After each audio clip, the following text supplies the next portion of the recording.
Hey everybody, welcome to another episode of World's Strongest Baker. I am Ryan, the World's Strongest Baker, because nobody told me I'm not. Today we're using Paula Hollywood's How to Bake cookbook.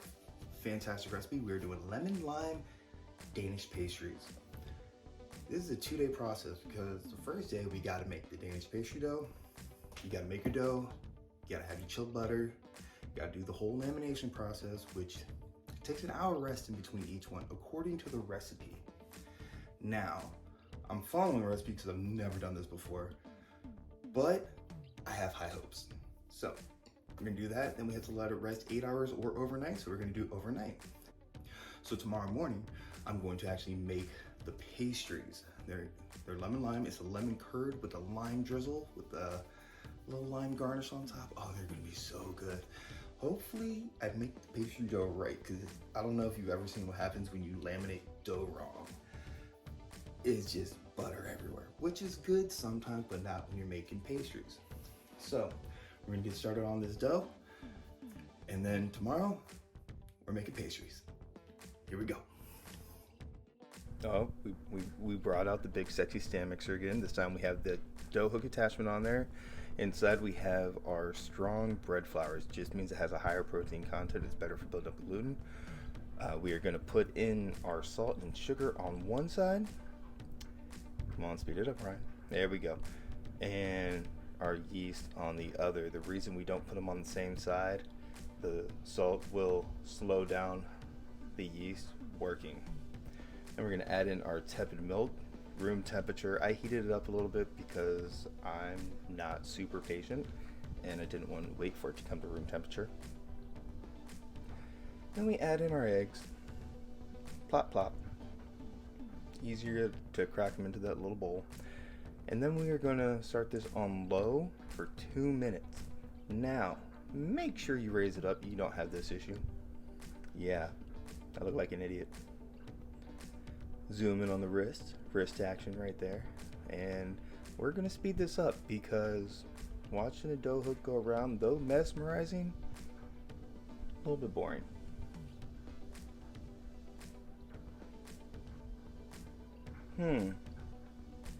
Why is my dough looking so dry? I wonder if I forgot something. Probably did. Maybe we should check the book, Ryan, and see what we forgot. Oh, off screen, I'm leaning over, looking at the book. Dum dum dum. Dum dum forgot something.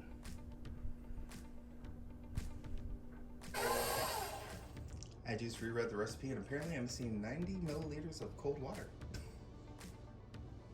So let's just go ahead and pour that in. This is why you read the recipe twice. Okay, so after adding the water, everything came together really nicely. I jumped ahead to the end of the first slow mix. I went over 2 minutes. It's okay, it's not gonna hurt the dough. But after 2 minutes on low, you go up to 6 minutes on medium. And yes, we're fast forwarding through this and we are going to skip a large portion. You do get to miss the stand mixer having a little dance, but it comes together really nicely. After this, we are going to take it out of the stand mixer and shape it into a ball and get it in the fridge. All right, so now we're gonna tip the dough out onto a lightly floured surface. Looks all pretty. And as always, yes, I will clean it. And it says just shape into a ball. So that's what we're gonna do.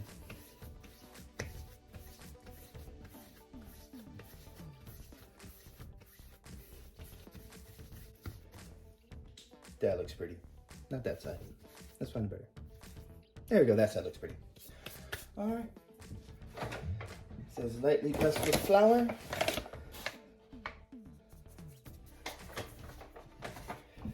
And we're gonna wrap it in saran wrap, pop it in the fridge for an hour, and then we get to start the lamination process, which is gonna take half the day. All right, everybody, our dough has been chilling for an hour. We're gonna take it out. We need to roll it out into 50 centimeters by 20 centimeters. That's why I got my handy dandy little measuring tape. Little flour on my favorite gift ever. Okay, we are gonna speed this up. I am not that fast at rolling. I don't know if anybody actually is, but I know some pizza makers that can whip dough around like that. It's crazy. So we're going for 50 centimeters by 20 centimeters. I did not grow up with centimeters, so I do not know what that looks like. Hence, you're gonna see me pull out that measuring tape quite a bit. Now this dough is cold. Cold dough does not like to stay when you roll it. It likes to shrink back in. That's because the gluten molecules are tight. So gravity is a great way to help get that stretch going naturally.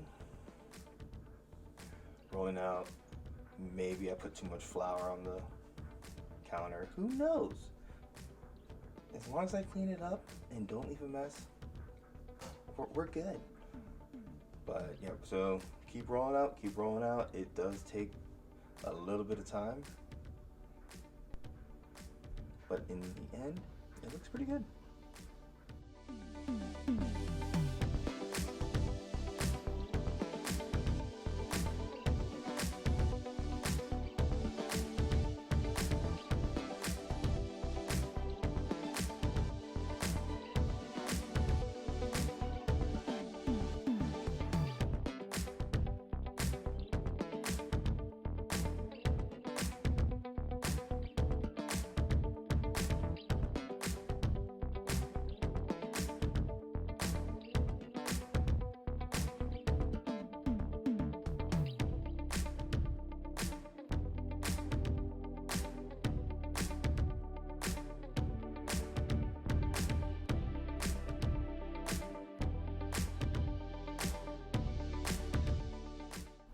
Alright, now that we have our dough rolled out 50 centimeters by 20 centimeters, we are bringing out our butter. You'll notice that it is nice and flat. No, I did not buy it like that. I took out my aggression with my rolling pin. You can do the same if you want. It's very, very relaxing. And I did sticks of butter together because that's what I had on hand. Use what you have on hand. Don't go buy extra stuff. So it does turn out to be a little bit patchwork, but that's okay, because you're supposed to trim anyways and put it on correctly. You want 33 centimeters by 19 centimeters for this recipe. If you are cutting pieces like I am, be very, very careful. My hands shake way too much to actually be a surgeon, but it seems to be working here. Way too much caffeine. But once you have all that nice and done, you're gonna fold down that top third of exposed dough, dust it off. You don't want that flour in there. No, no, no, that's a no-no. So dust it off, make sure it's actually covering a third of the butter, and then you get to pull the knife out again and play surgeon again. See, Mom, you did have a doctor in the family. And then we're going to pull the butter up. You want to work fairly quickly. I have hot hands, and the butter melts. So the faster you work, the sooner you can get it back in the fridge to firm back up. And after patchworking it up that way, you fold that bottom part up, and you're going to gently pinch the sides. I'm a gentle giant, so gently pinching the sides.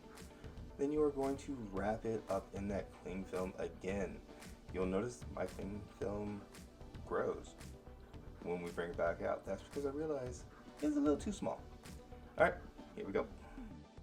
All right, everybody, we have let our dough butter layers sit in the fridge for an hour. The reason we let them stay in the fridge for an hour is so the butter can harden. What you don't want to have happen is your butter to melt into the dough while you're laminating it. Otherwise, when you go to make your pastries, all the butter is just going to drain out. It's going to be a soggy mess. You're not going to have those flaky layers that you love when you bite into a good Danish pastry.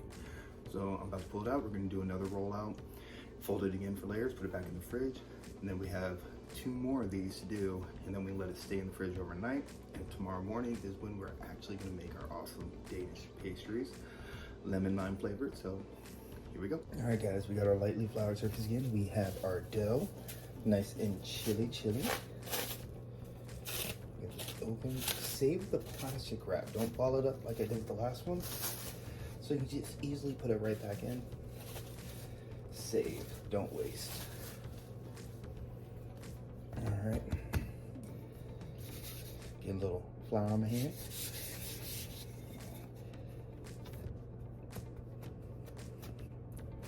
I'm doing this because I saw Paul Hollywood do it. That gets the dough started in the same way, so roll up, roll back, up, back, tape measure, not even close, a little close. Let's move it up slightly so I can actually get the length that I need.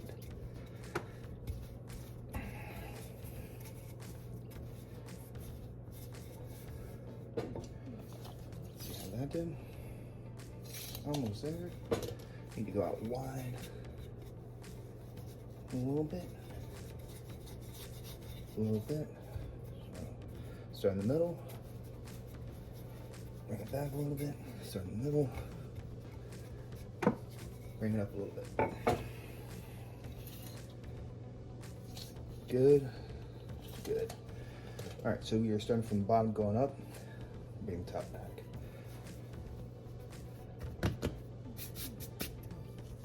Bring it back. There we have our turn. And that is looking awesome.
Alright, so this is the final rollout for the final turn.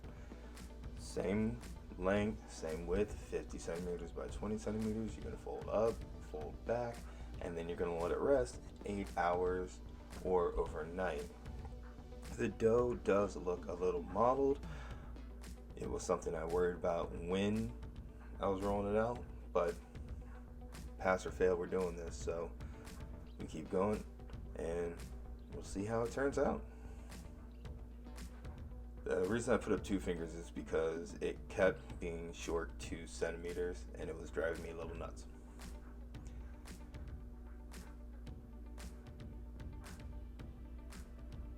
So fold it up, fold it back. It looks so pretty, and we are done with that. All right, guys, we just finished our final turn. So if you think about it, you start off with a layer of dough, layer of butter, layer of dough, layer of butter, layer of dough. If you fold that over, that's 4 layers of butter. Second come over, that's 6 layers. Then you roll it out again, fold and fold. You go up to 12, 8. It just grows exponentially with the layers. So you have lots of layers of dough, butter, dough, butter, dough, butter, dough, all the way up. So now it is resting minimum 8 hours. 8 hours will put her around, my cat is playing in a bag, so apologize. Thanks, Artemis. All right, so rest for 8 hours. 8 hours here, we'll put it at midnight. I'm not making danishes at midnight, so we're gonna let it rest all night. Tomorrow morning, we're gonna wake up, we're gonna make the lemon curd, we're gonna make the lime glaze, and we are gonna make the most amazing lemon lime Danish pastries. I cannot wait. I will see you in the morning. All right, let's get started on the lemon curd. we have our double boiler set up. I'll explain that in a moment. But first, we are putting in a ton of lemon zest. And yes, I want every single piece out of there because it took me a while to zest all of that. And then, since we zested the lemons, might as well juice them and use the juice. I don't know why you'd zest a lemon then not juice it. Don't try it the other way around. Don't juice then zest. It doesn't work. Then you add your sugar, and then we're going to add in our butter gently, right? Gently. Of course not. That is a mess. So now we are going to heat this slowly until the butter melts while mixing the whole time. So my double boiler setup is a pot of boiling water. Slow it down to the simmer. I like to use a glass bowl. It just works for me a lot better. And it just slowly cooks. And you guys just missed like 10 minutes of fun moving around butter. But yeah, once all the butter is melted, you're taking it off the heat and whipping up those eggs. This is fast forwarded. My hands are not that fast. But you really want to mix your eggs well because now you have to pour them into your very hot liquid while whisking constantly. If you did not whisk and you pour these in, you'd have scrambled eggs in your lemon curd, and trust me, that does not taste good. Learn from my mistakes, people. But once everything is whisked in, we are going to move it back to the heat, and the book says to slowly heat this for 10 to 15 minutes. It took 13 to 14. You only have to watch like maybe 30 seconds to a minute of it. Luckies.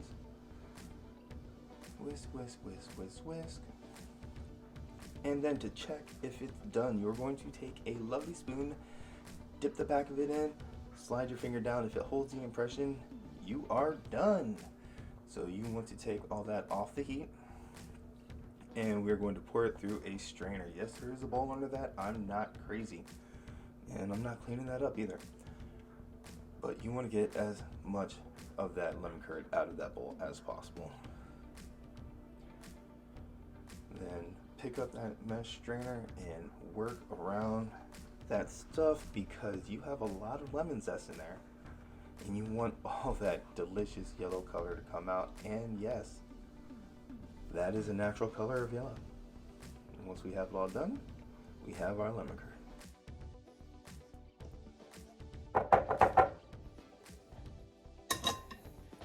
And there we have our lemon curd. We're going to let this cool completely. And next we are going to do the pastry. Alright, so we have our rested pastry dough. Take it out of this lovely little bag. So it looks a little mottled. I'm not sure if that's going to be an issue or not, but we will find out. Alright, so first thing we gotta do is cut it in half.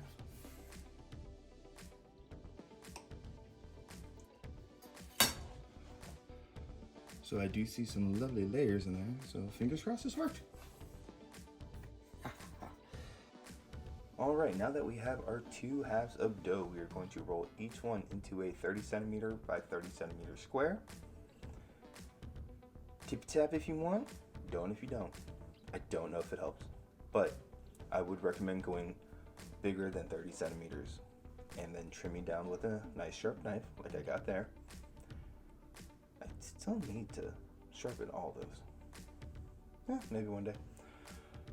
I highly recommend taking your time with this and trying to make the squares as even as possible, unlike me, because as you can see, that's not an even square. That's me trying my best. It's kind of sad. Well, whatever. After you have your square, you're going to make two vertical cuts and two horizontal cuts, or two horizontal cuts and two vertical cuts, whatever way you want to do it. But you need 9 pieces of dough. They should all be equal. Well, in mine, one of these things just doesn't belong here. But you will take each square and fold all the corners into the center and press down firmly to shape into your Danish pastry. After you have all of them shaped, you want to put them on a parchment lined baking sheet or cookie sheet, whatever you want to call them, and you're going to proof them for 2 hours. I read that part after I did this. Surprise!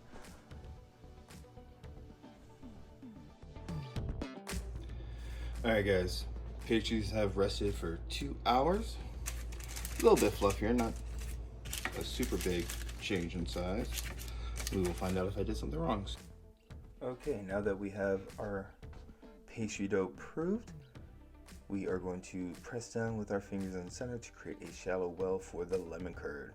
We are going to take a lovely tablespoon of lemon curd and plop it right in the center. I maybe should have put this in the fridge. It's a little runny.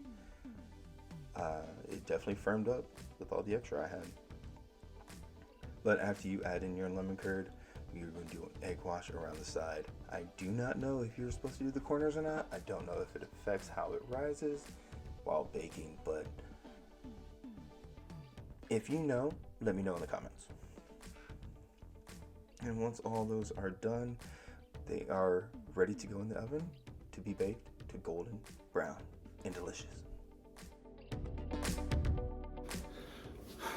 Alright guys, we just got our first 2 trays of pastries into the oven. The book calls for 200 degrees Celsius. Again, my oven does not do that, so I checked. It is actually 392 degrees Fahrenheit. I have an old oven, so I estimated 395. I'm putting them in for 15. It says 15-20 minutes. I'll check them at 15, see how they look. If they look like they're not done, then they go a little bit longer. If they look like they're done, they're coming right out. So let's see how this turns out.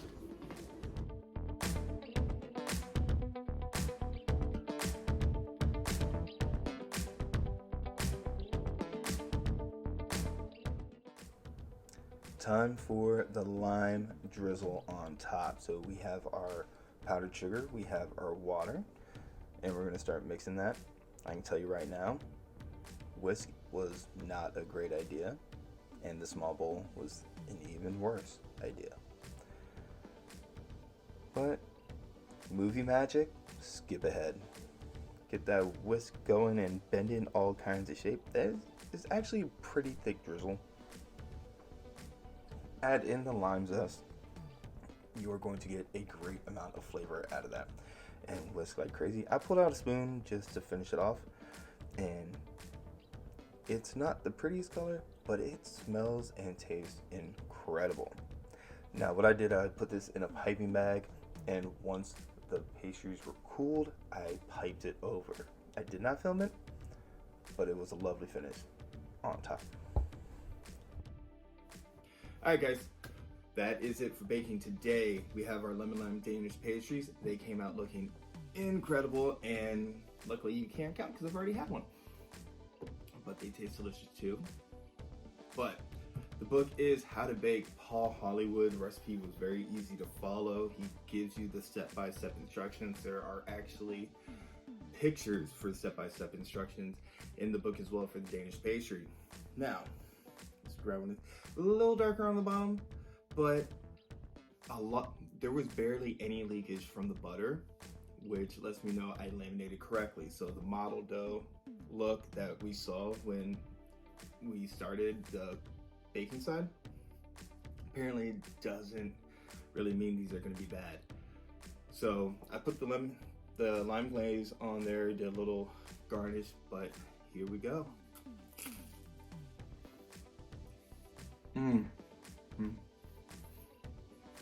That was a delicious bite.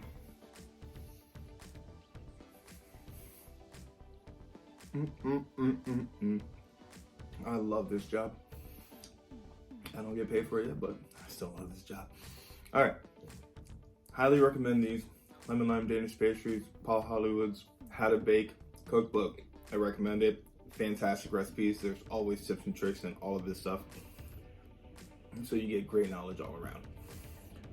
So don't forget to like, don't forget to subscribe. I'll see you next time in the kitchen. I'm gonna finish my Danish.